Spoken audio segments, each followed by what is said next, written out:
பிரியா பாத்தீங்கன்னா போலீஸ்ல போய் கம்ப்ளைண்ட்லாம் கொடுத்துருக்கு. அதனால நான் உங்களுக்கு அக்கா இல்லை தங்கச்சி. வாழைக்காய் பொரியல் வீடியோ பார்க்குறவங்க சாப்பிட வருவாங்க, அதனால கொஞ்சம் சேர்த்து வை. எல்லோருக்கும் வணக்கம், வெல்கம் டு வெற்றி பிரியா விளாக் சேனல். ரொம்ப நாளாக பார்த்தீங்கன்னா வீடியோ போடவே இல்லை. என்ன ரீசன் பார்த்தீங்கன்னா வீடியோவே எடுக்கல. ஒரு 2-3 நாளாக பார்த்தீங்கன்னா நான் வீட்டுக்கே வரல. பிரதமர் வந்திருந்தனால பார்த்தீங்கன்னா டியூட்டி ஃபுல்லாகவே இருக்க சொல்லிட்டாங்க. அதனால் பார்த்தீங்கன்னா வீட்டுக்கே வரல, வீடியோ எடுக்க முடியல, அதனால தான் போடல. இதுக்கு மேலே பார்த்தீங்கன்னா வீடியோ கரெக்டாக கொடுக்க பார்க்குறோம். நிறைய பேர் கமெண்ட்ஸில் பார்த்தீங்கன்னா எங்களோட ஏஜ் என்ன அப்படின்னு சொல்லிட்டு நிறைய பேர் கேட்டிருந்தீங்க. அதையே நான் இந்த வீடியோவில் சொல்கிறோம். ஹாய் எல்லாரும், எப்படி இருக்கீங்க? இங்கே பேச விட மாட்டாரு, கடன்னு அப்படியே பேசி முடிச்சிட்டாரு. நானும் எங்கேயாச்சும் கொஞ்சம் ஹாய் சொல்லிக்கலாம் அப்படின்னு பார்க்குறேன், நிறுத்தவே இல்லை. ஆமாம், ஒரு 4 நாள் ஆள் காணாமல் போயிட்டாரு. சரி ஓகே அப்படின்னு சொல்லிட்டு விளாக் அப்படியே நின்றுச்சு. பிரியா பார்த்தீங்கன்னா போலீஸில் போய் கம்ப்ளைண்ட்லாம் கொடுத்துருக்கு. எங்க வீட்டுக்காரரை காணவில்லை, கண்டுபிடித்து கொடுக்கவும். நிஜமா அப்படிதாங்க இருந்துச்சு. ஃபோனை அதிகமாக பண்ணலை. என்னடான்னா இங்கே ஃபுல் டியூட்டி இருக்கு இல்லையா, அலர்ட்டாக இருக்கணும் இல்லையா, அதனால் ஃபோனில் அதிகமாக பேச முடியாதுன்னு ஃபோனும் கம்மியாயிடுச்சு. அப்புறம் இப்போ தான் நாங்களே மீட் பண்ணியிருக்கோம் ஒரு 2-3 நாள். அதனால் வீடியோ 2-3 நாள் கழிச்சு எடுக்கிறோம். கொஞ்சம் வேலையெல்லாம் இருந்ததுனால வீட்டில். இப்போ நைட்டு சமையல் சமைக்க போகிறோம். நாங்கள் சிம்பிளாக ஒரு ரசம் வச்சுட்டு ஒரு பொரியல் பண்ணலான்னு பிளான் பண்ணி. ரசம் யார் வைக்க போகிறான்னு பார்த்தீங்கன்னா நான் தான் வைக்க போகிறேன். ஸோ இன்றைக்கி சமையல் பிரியா கொஞ்சம் ரெஸ்ட் கொடுத்துக்கலாம், நம்ம சமைக்கலாம் அப்படின்னு சொல்லிட்டு நான் பிளான் பண்ணியிருக்கேன். ஆல்ரெடி நான் ஒரு முறை ரசம் செஞ்சுருக்கேன். சூப்பராக இருந்துச்சு. நான் சொல்லலாம், அதை நீங்கள் சொல்லக்கூடாது. இல்லை, ஓரளவுக்கு நல்லா இருந்துச்சு. நான் சூப்பராக இருந்ததுக்குலாம் பொய்யெல்லாம் சொல்ல மாட்டேன். இல்லை, எனக்கு நிஜமாவே ரொம்ப 80% எனக்கு சாட்டிஸ்ஃபைடாக இருந்தது, நல்லா இருந்துச்சு. சரி, அதனால் ரசம் நம்ம வைக்கலாம் அப்படின்னு சொல்லிட்டு நான் இன்னைக்கு பிளான் பண்ணியிருக்கேன். செய்கிறவங்க எப்பவுமே அப்படிதான், கொஞ்சம் தற்பெருமை பண்ணிக்க கூடாதுன்னு கொஞ்சம் பவ்யமாக பேசுவாங்க. ஆனால் நான் என்னோட ஒப்பீனியன் சொல்கிறேன். எனக்கு நிஜமாவே ரசம் ரொம்ப சூப்பராக பிடிச்சிருந்துச்சு. அதனால இன்னைக்கு அவர் ரசம் செய்கிறனோடனே செய்யுங்கன்னு முதல்ல நான் தான் ரொம்ப ஆர்வமாக செய்ய சொன்னேன். அதுக்கு பொரியல் பார்த்தீங்கன்னா வாழைக்காய் ஒன்று இருந்துச்சு. அது வாழைக்காய் பொரியல் பண்ணிக்கலாம் அப்படின்னு பிளான் பண்ணி வாழைக்காய் கட் பண்ணி வேக வச்சு எடுத்து வச்சுருக்கேன் ஒரு 3/4 பதத்துக்கு. ஃபஸ்ட் டைம் ரசம் செஞ்சேன், நல்லா வந்துருச்சு. இந்த டைம் எப்படி வரும்னு சொல்லலாம் முடியாது, ஃபிக்ஸ்டாக செய்யலாம். ஸோ உங்கள்கிட்ட ஷேர் பண்ணுறேன், நீங்கள் எப்படி செய்வீங்க அப்படின்றத கமெண்ட்டில் சொல்லுங்கள். இப்போ அப்படியே படிப்படியாக என்ன செய்யலான்னு பார்க்கலாம். அதுக்கு முன்னாடி பார்த்தீங்கன்னா நான் தம்ப்நெயிலுக்கு போஸ்ட் கொடுக்கலாம் அப்படின்னு சொல்லிட்டு என்ன போஸ்ட்டாக கொடுக்கலாம் அப்படின்னு சொல்லிட்டு விதவிதமாலாம் வீடியோ ஸ்டார்ட் பண்ணுறதுக்கு முன்னாடி யோசிச்சுட்டே இருந்தோம். இல்லை செஞ்சு இருந்தீங்க. நாங்கள் ஓரமாக நின்றுக்கிட்டு நான் இப்படி போஸ்ட் கொடுக்குறேன் அப்படிலாம் கொடுத்துட்டு ஃபைனலாக ஒரு போஸ்ட் முடிவுக்கு வந்துட்டேன். சரி, இப்படி வச்சுக்கலாம் அப்படின்னு சொல்லிட்டு சிங்கப்பூர் சலூன்லேருந்து காப்பி அடிச்சிட்டாரு. ஆமாம், இப்போ ரீசெண்டாக அந்த மூவி பார்த்துருந்தேன், அதில் இப்படி கொடுத்துருப்பாங்க. சரி, இதையே நம்ம வச்சுக்கலாம் அப்படின்னு சொல்லிட்டு, சரி இதையே தம்ப்நெயிலுக்கு வச்சுக்குமா, இதுதான் போஸ்ட், தம்ப்நெயில் போஸ்ட். ஓகே, இப்போ நம்ம ரசம் செய்ய ஸ்டார்ட் பண்ணிடலாம். பிரியா ஒரு பக்கம் நீ ஒரு பக்கம் செய்கிறியா இல்லை? நான் ஒரு பக்கம் பொரியல் பண்ணிக்கிறேன். ரசம் ஒரு பக்கம் ஆயிடுச்சுன்னா சீக்கிரமாக முடிஞ்சிடும். ஃபஸ்ட்டு பார்த்தீங்கன்னா புளியை ஒரு எலுமிச்சம்பழ சைஸில் பார்த்தீங்கன்னா எடுத்து ஊற வச்சுட்டேன். ஸோ புளி நல்லா ஊறணும், அப்போ தான் கொஞ்சம் நல்லா வரும், அந்த சாறு வரும். அதனால் ஊற வச்சுட்டேன். நான் பார்த்தீங்கன்னா இங்கே கடாயில் எண்ணெய் கடுகு சேர்த்துட்டு கொஞ்சம் பெருங்காயத்தூள், அப்புறம் வெங்காயம், ஒரு வெங்காயம், கருவேப்பிலை கொஞ்சம் போட்டு நல்லா வதக்கிட்டு இருக்கேன். ஓகே, ஒரு மிக்ஸி ஜாரில் பார்த்தீங்கன்னா ஒரு 10 பல்லு பூண்டு சேர்த்துக்கிறேன். மிளகு பார்த்தீங்கன்னா 1 ஸ்பூன் சேர்த்துக்கிறேன். சீரகம் பார்த்தீங்கன்னா 1 ஸ்பூன், ஒரு 1.5 ஸ்பூன் சேர்த்துக்கிறேன். நான் குத்து மதிப்பாக தான் செய்கிறேன், அக்யூரேட்டெல்லாம் செய்யலை, அதையே நான் முன்னாடியே சொல்லிடுறேன். மிக்சியில் கொரகொரப்பாக அரைச்சி எடுத்துக்கிட்டேன். அடுத்த ப்ராசஸ் என்னென்னு பார்த்தீங்கன்னா பழுத்த பழம், தக்காளி பழம் 4 எடுத்திருக்கேன்.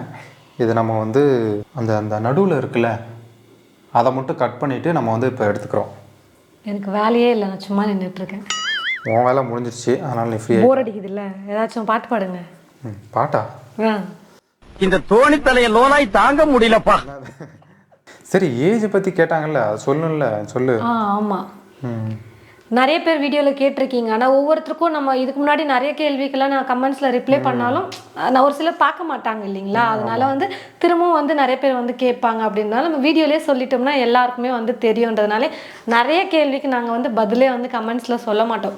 ஸோ வீடியோவில் சொல்லிட்டு எல்லாருக்கும் தெரியும்ல அப்படின்னு. மோஸ்ட்லி நாங்கள் பார்த்தீங்கன்னா எல்லா கமெண்ட்டுக்குமே நாங்கள் ரிப்ளை பண்ணிடுறோம். ஏதாவது ஒரு சில கமெண்ட் கொஞ்சம் இப்போ ரிப்ளை பண்ண முடியாத மாதிரி இருக்கும்.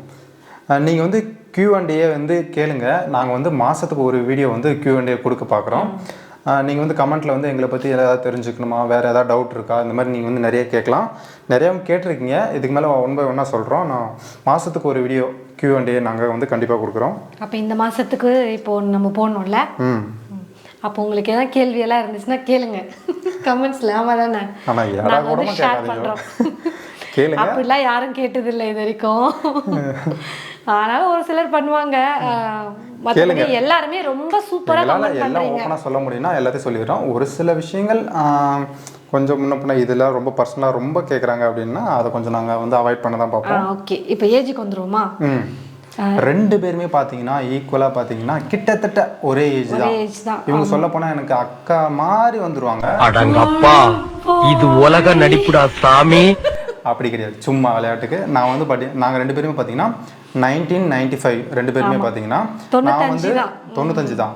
நான் ஃபர்ஸ்ட் மந்த்து, பிரியா வந்து 11வது மாதம். ரெண்டு பேருக்குமே ஜனவரி 31 95ல், நான் வந்து நவம்பர் 7 95 பிறந்தது. ஒரே வருஷம் தான். அவர் ஸ்டார்டிங், நான் எண்டிங். அதனால நான் உங்களுக்கு அக்கா இல்லை தங்கச்சி. ஐயோ முறையே மாற்றி விட்டு நீங்க சொன்னதுனாலதான் அப்படி சொன்னேன் ஒரு ஃப்ளோல. சின்ன பிள்ளை தான் நான், 10 மாதம். 10 மாதம் ரெண்டு பேத்துக்கும் பார்த்தீங்கன்னா 10 மாதம் வந்து வித்தியாசம். அப்போ ஏஜ் நமக்கு என்ன ஒரு குழப்பங்க. இந்த வயசு தான் ஒவ்வொருத்தரும் ஒவ்வொரு மாதிரி சொல்லுவாங்க. 28 29 அப்படின்னு. ஒரு சிலர் வந்து பர்த்டே முடிஞ்ச என்ன காரணம்னா ஒரு சிலர் வந்து நடந்துட்டு இருக்க ஏஜ் சொல்லுவாங்க, ஒரு சிலர் முடிஞ்ச ஏஜ் சொல்லுவாங்க. அதனால பாத்தீங்கன்னா குழப்பமா இருக்கும். இப்ப ஆனா சொல்றது பாத்தீங்கன்னா ஆனா முடிஞ்ச ஏஜ் தான் சொல்லணும் அப்படின்னு சொல்லுவாங்க. ஆனா நீங்க உங்களோட கருத்து என்னன்றத கமெண்ட்ல சொல்லுங்க. முடிஞ்ச ஏஜ் சொல்லணுமா இல்ல நடந்துட்டு இருக்க ஏஜ் சொல்லணுமா அப்படின்னு பார்த்தா எனக்கு வந்து 28. முடிஞ்ச ஏஜ். ஆமா, எனக்கு 29. நீங்க வந்து கரெக்டா சொல்லுங்க, நாங்க சொல்றது எது கரெக்ட் எது தப்புன்னு. 95ல பிறந்தவங்க, அப்ப ஏஜ் என்ன எங்களுக்கு அப்படின்னு சொல்லிட்டு நீங்களே வந்து சொல்லுங்க. நிஜமாவே எங்க வீட்லயே 2 கட்சி இருக்காங்க இதுல. முடிஞ்ச ஏஜ் சொல்றது ஒண்ணு, நடந்ததுக்கு தொடங்கின ஏஜ் சொல்றது ஒருத்தவங்கன்னு. அதில் எங்களுக்கே குழப்பமா இருக்கும். என்னென்ன போட்டிருக்கீங்க? நான் வந்து பார்த்தீங்கன்னா ரசத்துக்கு வந்து எல்லாம் கரைச்சி ரெடி பண்ணிட்டேன். ஏன்னா வீடியோ எடுக்க ஆள் இல்லை. பெரியவங்க ஒரு பக்கம் பார்த்தீங்கன்னா பொரியல் வந்து ரெடி பண்ணிட்டு இருந்தனால நான் வந்து அதுக்குள்ளே அதை முடிச்சு வச்சிட்டேன். இதில் என்னென்ன போட்டிருக்கன்றதை சொல்லிடுறேன். புளி வந்து ஊற வச்சுருந்தோம்ல, அந்த புளியை வந்து நல்லா கரைச்சி இதில் ஊற்றிக்கிட்டேன். அதுக்கப்புறம் பார்த்தீங்கன்னா தக்காளி பழம் 4 எடுத்தேன்ல, அதையும் பார்த்தீங்கன்னா இது உள்ளே போட்டிருக்கேன். புதினா, கொஞ்சமாக மஞ்சத்தூள், கொத்தமல்லி. புதினாவுக்கும் கொத்தமல்லிக்கு எனக்கு அப்பப்போ டவுட் வந்துக்கிட்டே இருக்கும். கொத்தமல்லி கொஞ்சம் போட்டிருக்கேன், கொஞ்சம் மஞ்சத்தூள், வேறு என்ன போட்டிருக்கேன், கருவேப்பிலை. இதெல்லாம் போட்டு நல்லா கையை நல்லா கழுவிட்டு நல்லா கரைச்சி இதில் வச்சுருக்கேன். ஒரு பக்கம் வந்து ரசத்துக்கு வந்து ஒரு பாத்திரம் வச்சுட்டு அதில் வந்து ஒரு 1.5 ஸ்பூன் ஆயில் சேர்த்துக்கிறேன். நம்ம வந்து கொரகொரப்பாக அரைச்சி வச்சுருக்கோம் மிளகு சீரகெல்லாம். இதை வந்து நான் வந்து சேர்த்துக்கிறேன். 3 வரமிளகாய் இருக்குது, அதையும் சேர்த்துக்கிறேன். பிரியாவும் பார்த்தீங்கன்னா பொரியல் ஒரு பக்கம் வந்து முடிச்சிருச்சு, ரெடி ஆகிடுச்சு. ஷேர் பண்ணவே முடியல ரெசிபி. வெங்காயம் எல்லாம் வதங்கிட்டு நார்மலாக மிளகாத்தூள், மல்லித்தூள், அப்புறம் கரம் மசாலா, மஞ்சத்தூள், உப்பு போட்டு வதக்கிட்டு கொஞ்சம் தண்ணி சேர்த்து நல்லா கொதிக்க வச்சுட்டு தொக்கு மாதிரி வந்ததுக்கப்புறமா வாழைக்காவை நான் வந்து மெல்லிசாக கட் பண்ணி வேக வச்சு எடுத்துருந்தேன் ஒரு 3/4 பாகத்துக்கு. அதனால் அந்த வேக வச்ச அந்த வாழைக்காவை அப்புறம் சேர்த்துட்டு நல்லா ட்ரையாக வர வரைக்கும் குக் பண்ணி எடுத்துட்டேன்.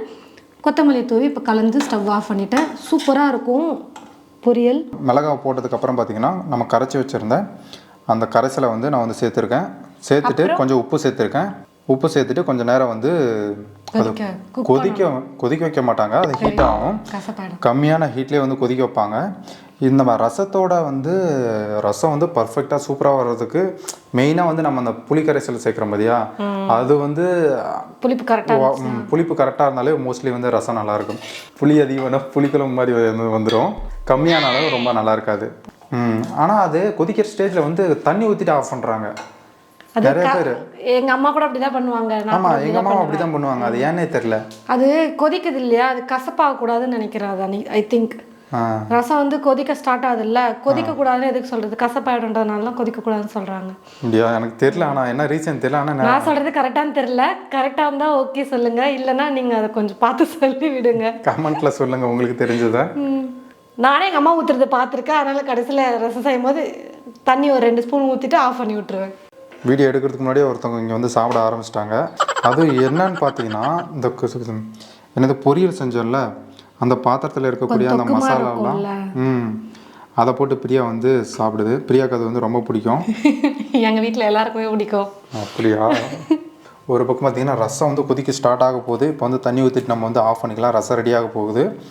ஸோ இந்த மாதிரி இங்கே பபுள்ஸ்லாம் வர ஆரம்பிக்க பாருங்கள். இந்த டைமில் வந்து கொஞ்சம் தண்ணி ஊற்றிட்டு ஆஃப் பண்ணிட வேண்டியதான். டின்னர் பார்த்திங்கன்னா ரெடி ஆகிடுச்சு.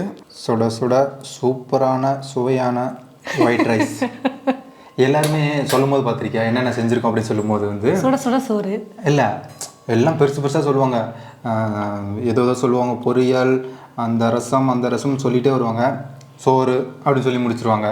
அது வந்து மெயின் டிஷ்ஷே நம்ம வந்து அதிகமாக எடுத்துக்கிறதே நம்ம வந்து அதை தான் நம்ம வந்து அதிகமாக எடுத்துக்கிறோம். அதனால் நம்ம வந்து இது வந்து பெருசாக தான் சொல்லணும். ஓகேங்க. இப்போ சுட சுட சுவையான சோறு, அப்புறம் சுட சுட ரசம், இங்கே பொரியல், ஓகே வாழைக்காய் பொரியல். வீடியோ பார்க்குறவங்களும் சாப்பிட வருவாங்க, அதனால் கொஞ்சம் சேர்த்து வை. சரி, சேர்த்தே வச்சுருவோம். எல்லோரும் வாங்க சாப்பிட்லாம். ரெடி ஆகிடுச்சு.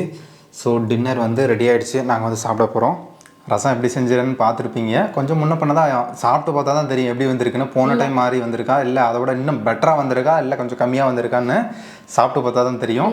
ஆனால் ஸ்மெல்லு நல்லா தான் இருக்குது. சூப்பராக இருக்குது ரசம்.